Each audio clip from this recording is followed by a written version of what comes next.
हम क्षार और लवण वाला चैप्टर इसमें हम लोग एक वीडियो लेक्चर बना चुका हूँ। आइए नेक्स्ट देखते हैं। आइए देखते हैं क्या है।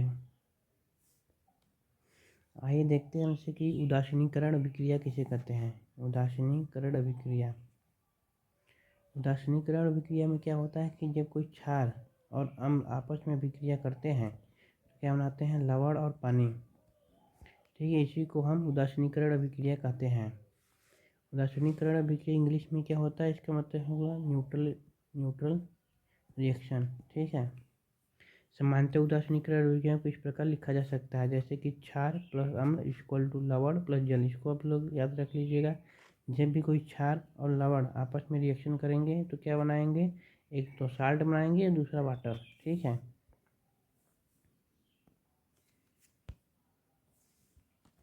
यहाँ पे देखिए क्रियाकलाप दिया हुआ है। क्रियाकलाप 2.7 में क्या लिखा है, कह रहा है बीकर लीजिए, बीकर में कॉपर ऑक्साइड की अलग मात्रा लीजिए एवं इसमें धीरे धीरे तनु अम्ल हाइड्रोक्लोरिक अम्ल डालिए। ठीक है, डाइल्यूट HCl डालना है और कॉपर ऑक्साइड का लेना है, यानी कॉपर ऑक्साइड और प्लस में HCl।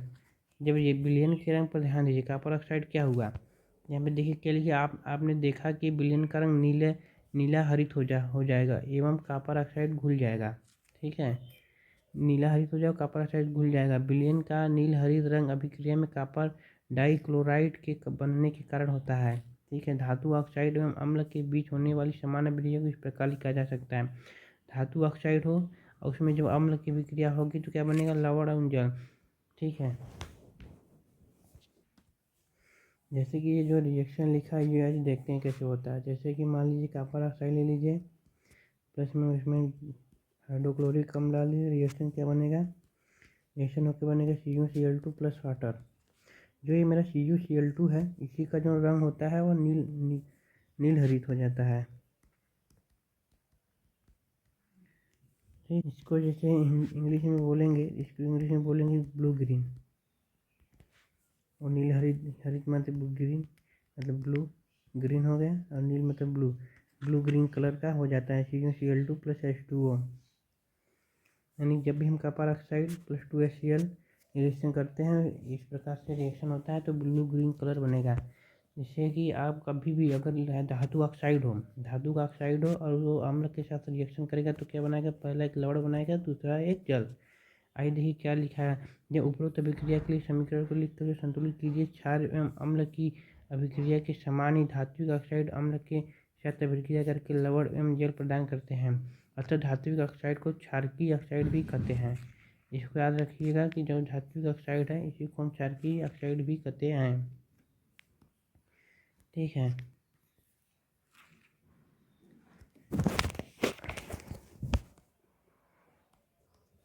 ठीक है, आइए आगे देखते हैं। यहाँ पे एक इम्पॉर्टेंट पॉइंट ये है कि जो अधात्विक होते हैं उनका जो ऑक्साइड होता है वो अम्लीय होता है। ठीक है, इसको देख लीजिए, अधात्विक ऑक्साइड अम्लीय प्रकृति के होते हैं। अपन यहाँ पे याद रख सकते हैं कि जो अधात्विक ऑक्साइड है वो अम्लीय प्रकृति के होते हैं। और ऐसे मैं बताना भूल गया, आप लोग सब्सक्राइब और लाइक ज़रूर करते रहिए। ठीक है, आइए यहाँ पे देखिए कुछ क्वेश्चन लिखा है, पढ़ते हैं, देखते हैं क्या लिखा है। पीतल एवं तांबे के बर्तन में दही एवं खट्टे पदार्थ क्यों नहीं रखने चाहिए। पहला क्वेश्चन, आइए मैं इसका उत्तर बताता हूँ। पीतल एवं तांबे के बर्तन में दही एवं खट्टे पदार्थ क्यों नहीं रखे जाने चाहिए। तो हम लोग पहले का आंसर दे रहे थे, तो इसमें क्या पूछा है कि पीतल एवं तांबा। जो पीतल क्या होता है, पीतल यानी ब्रास, तांबा यानी कॉपर। ये जो ब्रास होता है ये हमारा कॉपर और जिंक का इलाज होता है, और ये तांबा कॉपर होता है। ये जब हम पीतल और तांबे के बर्तन में जैसे अम्ल रखते हैं तो क्या होता है, या उससे रिएक्शन कर लेता है तो उससे कॉपर क्लोराइड जैसे यौगिक बनते हैं जो हमारे स्वास्थ्य के लिए हानिकारक होते हैं। इसलिए पीतल और तांबे के बर्तन में हम दही या खट्टे पदार्थ को नहीं रखते हैं। आइए दूसरा क्वेश्चन पढ़ते हैं। धातु के साथ अम्ल की अभिक्रिया होने पर समानतः कौन सी गैस निकलती है, एक उदाहरण के द्वारा समझाइए। इस गैस की उपस्थिति की जांच भी करेंगे। तो इसका तो हम लोग देखें, जब भी धातु किसी अम्ल के साथ अभिक्रिया करती है, यानी मान लीजिए सोडियम है प्लस में HCl, तो क्या बनेगा, एक तो बना लेगा सोडियम क्लोराइड प्लस दूसरा हाइड्रोजन गैस, यानी कि हाइड्रोजन गैस बाहर निकलती है। ठीक है, दूसरा कैंसर हो गया। आइए तीसरा देखते हैं, कोई धातु यौगिक ए तनु हाइड्रोक्लोरिक अम्ल के साथ अभिक्रिया करता है तो बुदबुदाहट उत्पन्न होती है।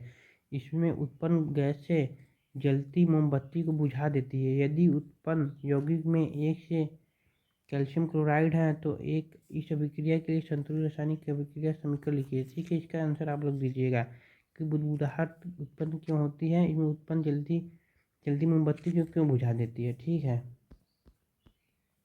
आइए देखते हैं सभी अम्ल एवं क्षारकों में क्या समानताएं होती हैं, यानी अम्ल और क्षार में क्या समानताएं होती हैं। जैसे कि यहाँ पे लिखा है कि हमने क्या देखा, हमने देखा कि जब भी धातु के साथ अभिक्रिया पर सभी अम्ल हाइड्रोजन गैस निकलती है, मतलब हाइड्रोजन गैस उत्पन्न होती है। तो इसमें आगे लिखा है, इससे पता चलता है कि सभी अम्लों में हाइड्रोजन होता है। आइए एक क्रियाकलाप के माध्यम से जाँच करें, हाइड्रोजन युक्त सभी यौगिक अम्लीय होते हैं। ग्लूकोज, अल्कोहल, हाइड्रोक्लोरिक अम्ल, सल्फ्यूरिक अम्ल आदि का विलयन लीजिए। एक कार पर 2 कील लगाकर कार को 100 ml के बीकर में डाल दीजिए, में रख दीजिए। ठीक है, फिर चित्र 2.3 के अनुसार 6 वोल्ट की एक बैटरी के दोनों टर्मिनल के साथ एक बल्ब तथा स्विच के माध्यम से जोड़ें। एक यहाँ 6 वोल्ट की बैटरी लगाइए और इसको दोनों कीलों को आपस में जोड़ दीजिए। ठीक है, अब बीकर में थोड़ा तनु HCl डालकर विद्युत धारा प्रवाहित कीजिए। अब क्या करना है कि इसमें HCl डालना है और बैटरी का जो स्विच है उसको ऑफ कर देना है, यानी कि जब ऑफ करेंगे तो ये दोनों कनेक्ट हो जाएंगे, तो इसमें क्या होगा, विद्युत धारा प्रवाहित होने लगेगा। अब बीकर में लेकर डालिए, इसी क्रिया में तनु सल्फ्यूरिक अम्ल के साथ दोहराइए। अब ये दोहराइए, आपने क्या परीक्षण में क्या देखा, इन परीक्षण को ग्लूकोज एवं एल्कोहल के विलयन के साथ अलग अलग दोहराइए। अब आपने क्या परीक्षण किया, बल्ब क्या प्रत्येक स्थिति में जलता है। देखिए आगे क्या लिखा है, अम्ल की स्थिति में बल्ब जलने लगता है, जैसा कि 2.3 में दिखाया गया है। जैसे कि जब अम्ल डाल के कर रहे हैं तो क्या हो रहा है, जलने लग रहा है। परंतु आप यह देखेंगे ग्लूकोज में एल्कोहल का विलयन विद्युत का चालन नहीं होते हैं। बल्ब के जलने से यह पता चलता है कि विलयन से विद्युत का प्रवाह हो रहा है। अम्लीय विलयन विद्युत धारा का प्रवाह अम्ल में उपस्थित इन्हीं आयनों द्वारा होता है। अम्लों में धनायन H2 और HCl में क्लोरीन HNO3 में NO3 निगेटिव, C3COOH में C3COO निगेटिव, H2SO4 में सल्फेट का आयन है। जबकि चूंकि अम्ल में उपस्थित धनायन H2 इससे ज्ञात होता है कि अम्ल विलयन में हाइड्रोजन H2 उत्पन्न होती है, इसी कारण इनका गुणधर्मी अम्लीय होता है। देखिए क्या कह रहा है कि जब हम इसको ग्लूकोज और एल्कोहल में डाल रहे हैं तो क्या हो रहा है कि विद्युत मेरा जो बल्ब है नहीं जल रहा है, जबकि हम जब हाइड्रोक्लोरिक अम्ल HNO3 डाल कर रहे हैं तो मेरा ये जो बल्ब है वो जलने लग रहा है। तो इससे यह पता लगता है कि जो मेरा अम्ल होता है उसमें H2 आयन उत्पन्न होता है, H2 आयन पाया जाता है। ठीक है, आइए अब नेक्स्ट अभिक्रिया देखते हैं, जलीय विलयन में अम्ल एवं क्षारक का क्या होता है। जलीय विलयन में अम्ल या क्षारक का क्या होता है, क्या अम्ल केवल जलीय विलयन में ही आयन उत्पन्न करते हैं, आइए इसकी जांच करते हैं। जैसे क्या कह रहा है कि जो अम्ल होते हैं क्या केवल जलीय विलयन में ही वो H2 आयन करते हैं, आइए उसको जांच करते हैं। क्या कर रहा है, देखिए एक स्वच्छ एवं शुष्क परीक्षण नली लिया जिसमें 1 ग्राम NaCl लीजिए। ठीक है, इसके अनुसार उपकरण उपस्थित कीजिए। पहले तो एक शुष्क उपकरण लीजिए और 1 ग्राम सोडियम क्लोराइड लीजिए। परत नली में कुछ मात्रा में H2SO4 डाल दीजिए और उसमें थोड़ी सी मात्रा में H2SO4 डाल दीजिए। ठीक है, H2SO4 डाल देंगे। आपने क्या परीक्षण किया, इस निकास नली में कोई गैस बाहर आ रही है। इस प्रकार उससी गैस की सूखे तथा नम नीले लिटमस द्वारा पत्र जांच कीजिए। किस स्थिति में लिटमस पत्र का रंग परिवर्तित होता है। उपरोक्त क्रियाकलाप के आधार पर आप निम्नलिखित गुण के बारे में क्या निष्कर्ष निकालते हैं। शुष्क HCl विलयन। अध्यापकों के निर्देश, यदि जलवायु अत्यधिक आर्द्र हो तो को शुष्क करके आपके कैल्शियम क्लोराइड वाले शुष्क नली में गैस प्रवाहित करते हैं। ठीक है, आइए बाकी देखते हैं। हम देखिए यहाँ से अब आपकी RRB के लिए काफ़ी इम्पोर्टेंट हो जाएगा। ऊपर का जो 2-3 रिएक्शन पढ़े तो उसको आप लोग देखिएगा, इसको आइए देखते हैं। इस प्रयोग से स्पष्ट होता है कि जल की उपस्थिति में HCl में हाइड्रोजन आयन उत्पन्न होते हैं। जल की उपस्थिति में HCl अणुओं में H2 आयन पृथक नहीं हो सकते हैं। HCl लीजिए और उसमें अगर हम वाटर डालेंगे तो इसमें क्या होगा कि H2 आयन पृथक नहीं हो पा रहे हैं, यानी कि HCl प्लस H2O की जब रिएक्शन हो रहा है तो H3O पॉजिटिव और प्लस में क्लोरीन नेगेटिव बन रहा है। आइए पहले जो हम लोग ये जो क्रियाकलाप है 2.9 इसको समझते हैं, इसमें क्या कहा गया है। देखिए कि बोल रहा है कि 1 ग्राम पहले सोडियम क्लोराइड लीजिए, ठीक है। एक शुष्क परख नली होनी चाहिए। परख नली में कुछ मात्रा में क्या करेंगे, शांत सल्फ्यूरिक अम्ल डालेंगे। ठीक, फिर कह रहा है आपने परीक्षण में क्या देखा, क्या निकास नली में कोई गैस बाहर आ रही है, ठीक है। तो देखिए क्या होता है कि जब भी कोई अम्ल यानी सोडियम क्लोराइड, जैसे जब भी कोई सोडियम क्लोराइड और अम्ल आपस में रिएक्शन करते हैं तो जो सूखे अवस्था में होता है ना, तो कोई भी H+2 आयन नहीं देता है। इससे यह निष्कर्ष निकलता है कि जो मेरा सोडियम जब भी रिएक्शन होगा तो इससे यह निष्कर्ष निकलता है कि जो मेरा अम्ल होगा वो केवल जली विलयन में ही H+2 आयन देगा, ठीक है। यानी सूखे में वह H+2 आयन नहीं देता है। आप इसको याद रखिएगा। जब ये रिएक्शन किया गया कि जैसे कि जब हम सोडियम क्लोराइड को H2SO4 में जब डाला गया पर्सनली कुछ मात्रा में, तो क्या हुआ कि जो उससे गैस निकली, जब हम उस पर लिटमस पेपर ले गए, जब उसमें हम लिटमस पेपर ले गए तो उसका कोई रंग नहीं हुआ, यानी लाल जो नीला लिटमस पेपर है वो अपना कलर नहीं चेंज किया। यदि वह वहाँ पे H+2 सांद्रता निकलती, अगर वो अम्ल होता तो ये नीले को लाल कर देता है, ठीक है। तो इससे ओवरऑल यह निष्कर्ष निकलता है कि जो मेरा HCl होता है, अगर वो शुष्क होगा तो यानी कि वो अम्ल की प्रवृत्ति को नहीं दर्शाएगा। लेकिन अगर आप इसको जली विलयन में डाल देंगे तो वह अम्ल की प्रवृत्ति दर्शाएगा। अगर आप एक क्रियाकलाप इसको याद रखिएगा, ठीक है। आइए हम ये 2-3 रिएक्शन देख लेते हैं। इस प्रकार से स्पष्ट होता है कि जल की उपस्थिति में हाइड्रोक्लोरिक अम्ल हाइड्रोजन आयन उत्पन्न होते हैं। जल की उपस्थिति में हाइड्रोक्लोरिक अणुओं में H+2 आयन पृथक नहीं हो सकते हैं। यानी जब HCl प्लस H2 पर रिएक्शन करेंगे तो H3O positive plus chlorine negative बनेगा, ठीक है। H2 प्लस H2 अगर कहीं भी अगर पिछले H3 और H2O मिलकर क्या बनाएंगे तो हम लिखेंगे क्या, H3O पॉजिटिव, ठीक है। इसको याद रखिएगा, ये रिएक्शन और ये रिएक्शन ये बहुत ज़्यादा इम्पोर्टेंट है, आरआरबी में पूछता है ये, ठीक है। ये क्या लिखा है कि आप जानते हैं सभी क्षारक जल में घुलनशील नहीं होते हैं। जल में घुलनशील क्षारक को क्षार कहते हैं। इनका स्पर्श साबुन की तरह स्वाद कड़वा होता है तथा प्रकृति संक्षारक होती है। इन्हें कभी भी छूना या चखना नहीं चाहिए क्योंकि ये हानिकारक होते हैं, ठीक है। इसको आप लोग याद रखिएगा। ये क्या दिया है, ये तो हम लोग पढ़ चुके हैं। ये तो उदासीनीकरण अभिक्रिया है। जब भी कोई हम लोग क्षार रिएक्शन करेंगे तो लवण और जल बनता है, ठीक है। आइए देखें कि अम्ल या क्षार में जल मिलाने पर क्या होता है। सांद्र अम्ल तथा क्षारक वाले बर्तनों में लगे चेतावनी के चिन्ह, ठीक है। एक बीकर में 10 ml जल लीजिए, ठीक। मान लीजिए एक बीकर लीजिए, मैं अपना बीकर ले रहा हूँ, ठीक है। एक बीकर लीजिए, फिर कह रहा है उसमें 10 mm जल डाल दीजिए। मान लीजिए मैं अपना 10 mm जल डाल दिया, 10 mm वाटर, ठीक है। अगर इसमें कुछ बूंद H2SO4 की डालकर बीकर धीरे धीरे घुमाएं, यानी कह रहा है इसमें डाले क्या, H2SO4। अब कह रहा है इसको धीरे धीरे हिलाएं, धीरे धीरे घुमाएं। बीकर में के आधार को स्पर्श कीजिए, कह रहा है कि बीकर के आधार को स्पर्श कीजिए। क्या तापमान में कोई परिवर्तन आया, ये प्रक्रिया क्या ऊष्माक्षेपी है ऊष्माशोषी है। उपयुक्त क्रिया को सोडियम हाइड्रोक्साइड के साथ दोहराइए एवं अपने प्रक्षेप को लिखिए। जब आप इसको नीचे जब छुएंगे ना, जैसे कि H2SO4 जब डाल देंगे इसमें और 10 mm H2O रहेगा, तो आप इसको जब ये बीकर को छुएंगे तो देखेंगे बीकर जो हो जाएगा वो गर्म हो जाएगा। यानी कि इससे निकलता है कि ये जो होता है ऊष्मा क्षेपीय अभिक्रिया होती है। ऊष्मा क्षेपीय अभिक्रिया वो होती है जिसमें से ऊष्मा बाहर निकलती है, ठीक है। जल में अम्ल या क्षारक के घुलने की प्रक्रिया अत्यंत ऊष्माक्षेपी होती है। देखिए लिखे ऊष्माक्षेपी होती है। जल में शांत नाइट्रिक अम्ल एवं सल्फ्यूरिक अम्ल को मिलाते समय अत्यंत सावधानी रखनी चाहिए।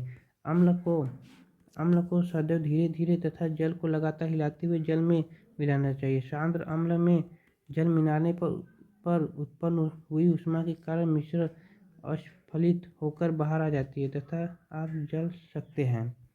साथ ही अत्यधिक स्थानीय ताप के कारण प्रयोग में उपयोग किया जा रहा कांच का पात्र भी टूट सकता है। शांत सल्फ्यूरिक अम्ल के कैन तथा सोडियम हाइड्रोक्साइड की बोतल को चेतावनी पर ध्यान दीजिए। जल में अम्ल या क्षारक मिलाने पर आयन की सांद्रता H3O पॉजिटिव OH नेगेटिव प्रति इकाई आयतन में कमी हो जाती है। इस प्रक्रिया को तनुकरण कहते हैं एवं अम्ल या क्षारक तनुकृत होते हैं। ठीक है, आप इसको भी याद रखिएगा। अभी तक देखिए आरआरबी में पूछा नहीं गया है, लेकिन ये पूछ सकता है कि जल में अम्ल या क्षारक मिलाने पर की सांद्रता आयन की सांद्रता H3O पॉजिटिव या OH नेगेटिव में प्रति इकाई आयतन में कमी हो जाती है। इस अभिक्रिया को तनुकरण कहते हैं। ठीक है, यहाँ पे कुछ क्वेश्चन दिया है, आप लोग इसको पढ़िएगा और उत्तर दीजिएगा। ठीक है, अब अम्ल एवं क्षारक के विलयन में कितने प्रबल होते हैं? अम्ल एवं क्षारक के विलयन में कितने प्रबल होते हैं? हिंदी कुछ सही नहीं लिखा है इसका। अम्ल एवं क्षारक के विलयन में कितने प्रबल होते हैं? आइए देखिए यहाँ पे क्या लिखा है कि किसी विलयन में उपस्थित हाइड्रोजन आयन की सांद्रता ज्ञात करने के लिए एक स्केल विकसित की गई, इसे पीएच स्केल कहते हैं। जहाँ जो पी का अर्थ होता है उसे हम पोटेंज कहते हैं। ठीक है, जो पीएच स्केल होता है शून्य रहेगा तो अधिक अम्ल रहेगा, और यदि यह 14 हो जाएगा तो वहाँ पे वो अधिक क्षारीय हो जाएगा। इसी को कहते हैं, यानी ये पीएच स्केल बनाया गया है। देखिए यहाँ पे देखिए दर्शाया गया है। अगर मान लीजिए कि पीएच का मान 0 हो गया, ठीक है, एकदम 0 हो गया, यानी कि बहुत ज़्यादा अम्लीय होगा। और अगर वो बढ़ते जा रहा है यानी उसकी अम्लीयता धीरे धीरे घटते जा रही है, और यहाँ पे आके 0.7 पे उदासीन हो गया, यानी कि वो न तो अम्लीय हुआ ना ही क्षारीय हुआ, यानी कि बीच में है। और यदि वह 14, उसका पीएच का मान यदि 14 आ जा रहा है, ठीक है, तो बहुत ज़्यादा क्षारीय हो जाएगा। इसी को पीएच स्केल में दर्शाया गया है। दी गई 2.2 बिलियन के मान लिखिए हैं। ठीक है, आइए हम ये स्केल तो बहुत ज़्यादा इम्पोर्टेंट है, आरआरबी का फेवरेट। ठीक है, देखिए इसमें जठर रस का कितना दिया है 1.2, जो जठर रस, ठीक है, जो जठर रस जो हमारे पेट में होते हैं, हाइड्रोक्लोरिक अम्ल जो निकलता है उसी का जो है ये 1.2 होता है। नींबू का रस 2.2, ठीक, नींबू का रस, जठर रस, शुद्ध जल। यदि शुद्ध जल पूछेगा उसका पीएच कितना होता है तो आप आंसर देंगे 7, और रक्त का कितना होता है 7.4। देखिए ये नींबू का रस एकदम याद होना चाहिए, और मिल्क का मैग्नीशिया, ये तो एकदम ये मतलब पूरे स्केल जो है अच्छे से याद होना चाहिए। ऐसे पूछ ले शुद्ध जल याद करने का अच्छा तरीका है, शुद्ध जल आप लोग पीते उसका कैसा होता है, न तो अम्लीय होता है न ही क्षारीय, यानी कह देंगे 7। ऐसे ही मेरा जो रक्त है वो थोड़ा सा हल्का क्षारीय, यानी कि इसे याद रखिएगा वो हल्का क्षारीय होता है, क्योंकि 7 से थोड़ा सा अधिक है, 7.4। मिल्क का मैग्नीशिया का जो फार्मूला होता है